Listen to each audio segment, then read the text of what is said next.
Life is given to each of us as individuals, and yet we must learn to live together.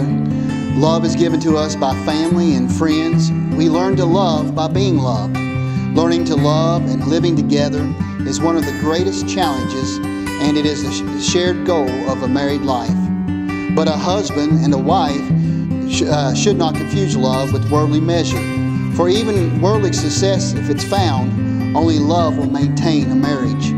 Mankind did not create love.